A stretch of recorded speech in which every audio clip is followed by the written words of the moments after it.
Hello and welcome to Stretford Paddock. It is the 17th of August and this is the news. And before we carry on, hit the subscribe button. We have loads of you watching and we need more of you to subscribe. We bring you all the news all the time. Any breaking news, any transfer updates, we will bring them to you. So hit the subscribe button, hit the notification bell as well. That way you see everything first. We've got loads to talk about today. 3 potential more sales for United and how that affects United's ability to buy things.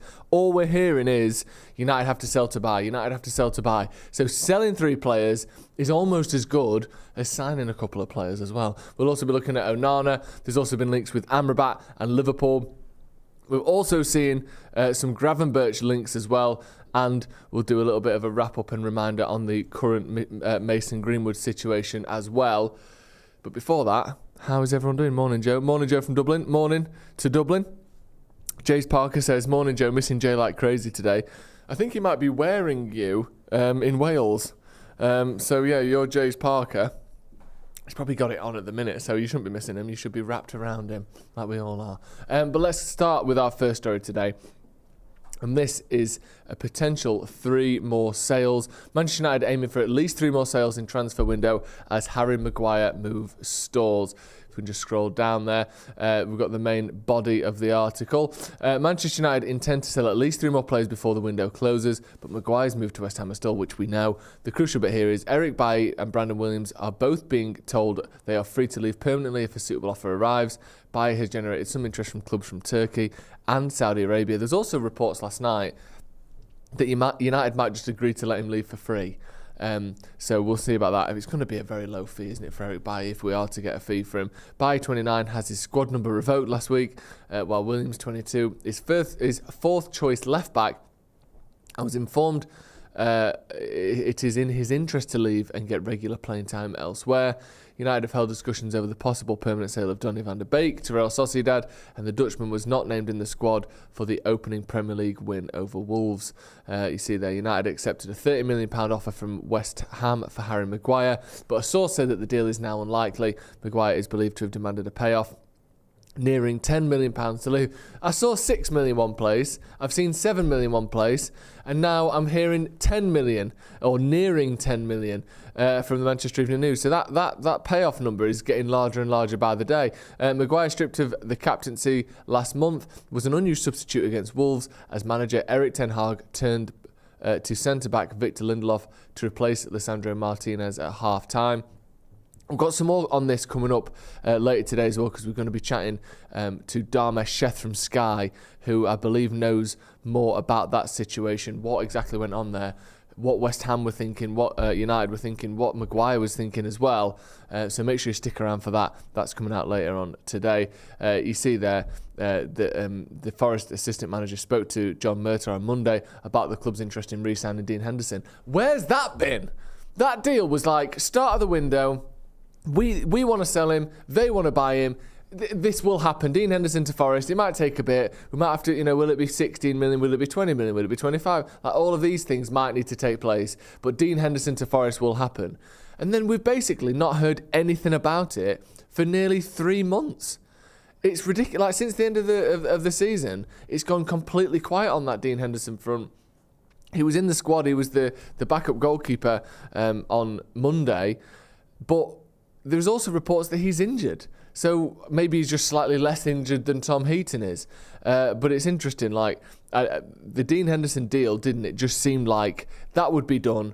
That's happened. It's fine. Don't even need to worry about that. That will just sort of materialise even if we don't look at it. And now we've started the season. We've got another game coming up in 2 days. And it's probably going to be Dean Henderson as our number 2. I don't know what's going on there. And again, it's another player who clearly wants to leave. Another player United clearly want to sell, and for whatever reason we are struggling to get him out the door. So we're getting to that frustrating period of the transfer window now where United's failings are once again being sort of, a light is being shone on them. United can't sell players. We are terrible at selling players. Maguire, McTominay, Henderson, you could probably get, what we're saying, somewhere in the region of 100 million for those 3, sort of 40, 30, 25. If you're pushing it 40 Maguire, well, we know you can get 30 for Maguire, 40 for Dean Henderson, and 25-ish, 40 for McTominay, 25-ish for Dean Henderson. You're approaching 100 million quid there, and by the looks of it, we are going to be closing this window having sold none of them. Like, it's just ridiculous. I don't know why we're so bad at doing it. I don't understand why every other team, even teams like Chelsea, I know some teams, Brighton, they're a smaller team, selling all their best players for loads of money. That's not what United do. But you could compare us to Chelsea. They've sold £1 billion worth of players in the last decade. And United, I think it's something like half of that. So we'll see. I didn't mean to say 40 million for Dean Henderson. I meant 40 for McTominay, 30 for Maguire, 25 for Henderson. What's that, 95 million quid? You're looking somewhere in that ballpark, and instead it's 95 million quid that United won't have, and all of those players will have one less year on their contract when we go to sell them next year. All of those players will have another year of not being first choice, their reputation being sort of ruined, and being worth even less next year. So you're probably looking at about half that in 12 months. It's just ridiculous. Anyway, that's the United's current standing. We want 3 more sales, and that's not including Maguire, Henderson and McTominay. So potentially you're looking at around 5 or 6 more sales from United. If we can get our finger out, there's 2 weeks left of the window. Let's see what we can do. On the other side of things then, if we can clear a few sales, Onana is one that has been mentioned, and you can see there Amadou Onana transfer latest is Everton make stance clear amid United claims. If we scroll down, you can see here Manchester United would need to break the bank to prize Amadou Onana from Everton. Well, that's not happening then, is it? What do you mean break the bank? That's not a real thing. You can't actually just, we're going to sneak into the bank, smash it to bits and nick all the money out of it. Basically what they're saying is United can't afford to buy Onana. They paid $33.5 million for him last summer and believe over that time he can become as good as or even better than Moises Caicedo. Of course they do. Of course they think that. Why don't they just say he can become better than Zidane while they're at it? Why don't they just say, we think he can actually become better than the entire bicycle market, which is valued at around $60 billion per year, so that's his worth. You can't just compare him to things that cost more money than him and then get that money for him. That's ridiculous. Well, actually, we think over the next 3 or 4 years, he could become probably as valuable as Jupiter's entirely diamond-created moon called, Sploot, that is actually valued at 100 trillion if you were to mine the planet. What do you mean? He's not as good as Caicedo, is he? We've seen him play. He's fine. He's all right. You can't just pretend that he's worth more, so then he is. We might as well go around saying that we think over the next couple of years, Harry Maguire could become as good as Franz Beckenbauer. So what would he be worth in today's market? That's not a thing. Does my head in this. Everyone else gets to sell all their players for fucking hundreds of millions of pounds, and we're scrabbling around in a cave looking for a couple of quid. It's ridiculous. Sorry, it just pisses me off all this.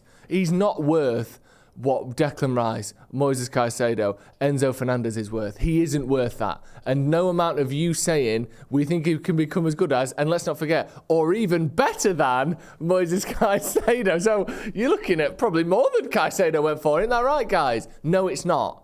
He's a decent player at best.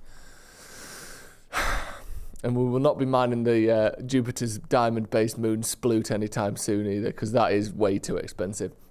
But that's the latest on Onana. You're probably looking, let's be honest, 50, 60, 70 million for him. I don't quite understand how United could make the maths work on that. We still clearly want a centre-back. Pavard has been mentioned. Todibo has been mentioned. We clearly want a central midfielder. Amrabat has been mentioned. I think you could probably get Amrabat and Pavard for maybe 70 million quid. And we could probably raise somewhere north of that by selling those players that I mentioned. That makes sense. Once you start chucking an Onana-shaped or an Onana-priced hole in things, I don't see how we can navigate that situation. So for me, this might have to be one for next year. And who knows with United, we could do something stunning and just spend 250 million and not sell anyone. But I don't really see how that would be possible. Let's move on. We've seen again Amrabat and Liverpool. I spoke about this last night, but it's worth mentioning here on the news as well. Liverpool are now informed on Amrabat, as AD reported. No formal bid yet, just contact to be informed on the conditions of the deal. They've also just agreed a deal, and I don't think they've announced it yet, with Endo from Stuttgart, Liverpool. So, isn't it mad that 12 months ago they wanted Enzo Fernandez, but it's not going to work. Jude Bellingham, too expensive. We can't be spending 100 million quid on a central midfielder. Like, that would be crazy. The day that Liverpool bid 100 million quid for a midfielder, I mean, I don't even know what'll happen. Probably the world will just cave in on itself. Right, here's 100 million for Caicedo. Forget what we said about Bellingham. Just take it. And then Brighton said yes, and then Chelsea were like, no, we'll be having him. And then now they're getting 30-year-olds from Stuttgart. They've still clearly got 100 million quid knocking about for a central midfielder. Pardon me. And if Amrabat is the one that they want, they have the money to buy him. But hopefully he wants to join United. And hopefully, again, United can pull their finger out. Find a club for Scott McTominay. Find a club for Harry Maguire. And start buying the players that the manager actually wants, rather than having to stick with players that he doesn't want. Big cough there to end it all. Let's move on to our next story, because this links in with the last one. Liverpool also want Gravenberch. United will understandably be frustrated at the prospect of missing out on one of their targets to Liverpool. I think we're talking about Amrabat there. But the perfect opportunity to enact revenge on Klopp by signing Bayern Munich midfielder Ryan Gravenberch, despite the Reds' interest. So they want to sign Gravenberch, and now there's a possibility United could want him as well. There were reports last night of a meeting between board members at Bayern Munich and John Murta, or that is scheduled in. So potentially that could be to discuss the Pavard deal. That could be to discuss Gravenberch. This one for me, I just don't see it. I don't see a reason to sign Ryan Gravenberch. He's not the type of player that we need. He's really fallen down the pecking order at Bayern Munich. And he's one of those players that he's obviously massively talented, massive potential, but he took that step. He went from Ajax to Bayern Munich, and it hasn't worked out. I just question what is he going to do for Manchester United that he's not doing at Bayern Munich? Why is he going to come in and, in a league that is just as difficult as the Bundesliga, if not more difficult? Why are you all of a sudden going to be a top player? I just think maybe we need to see more from Ryan Gravenberch before United were to go in for him. It doesn't quite make sense to me, that one. But, we'll see. If Liverpool want him, maybe United can sort of play something around there to try and throw them off the Amrabat scent. I'm not sure, but they're closing on Endo, as you can see there, and I don't think Gravenberch is going to be one for Man United. It would to me stink of it was available, so we got him signing. It doesn't seem like he would be a top target for United, because he's more of a sort of box-to-box number 8. He's not a positionally sound, defensive-minded, kind of closed-off, single-action footballer. He's quite an expansive. He likes to cover the pitch. He likes to cover ground. He likes to do a bit of passing, bit of tackling, bit of shooting. And it's almost, and I'm not saying that he's like Scott McTominay, but in terms of his skill set, it's less like Casemiro and more like McTominay, and we're trying to get another Casemiro in, so I just don't see that one happening personally. Also, before we go, worth mentioning the Mason Greenwood situation. In case anyone missed it, make sure you check out that Athletic article yesterday, which seems to have kind of broken the doors on this Mason Greenwood situation. There's been so much silence for so long from United. All of a sudden, the Athletic have this massive, I wouldn't say expose, but certainly, what's the word? I mean, maybe it is an expose, revealing all of this behind-the-scenes information about when he was going to return, what was going on there. And I think it is essentially must-reading for United fans. If you haven't read it, make sure you do. And also, go and check out our videos from last night. I go through that news with the breaking news video, and I break down some more of that article as well in the Transfers Live last evening. So if you haven't checked them out, go and check it out, because again, this is one of the biggest stories of the summer for Manchester United. What happens with Mason Greenwood, and it all depends on Richard Arnold. Everything we're hearing, everything United are saying, Richard Arnold will make this decision, and the Athletic are saying he made a decision and now he's backtracked on it. So we'll have to wait and see what goes on there. But we've got loads of videos coming out today. Like I said, Dharmesh Sheth from Sky will be on later on talking about transfers, where we are up to. Can we sell Maguire? Can we get these players out of the club? And who will replace them if we do? We've also got the latest podcast as well. We've got a former Manchester United coach here in the studio that we will be talking to as well. Steve and Adam McCullough will be chatting to those. Then we've got the latest on the Off the Bar podcast. There's so much going on. Just stick around. And like I said at the start of the video, hit subscribe as well, because we will be bringing you every bit of breaking news, as well as opinion, podcast, previews, watch-alongs, reviews. Everything Manchester United related can be found right here. This has been the news on the 17th of August. Thank you very much for joining me, and we'll see you in a bit.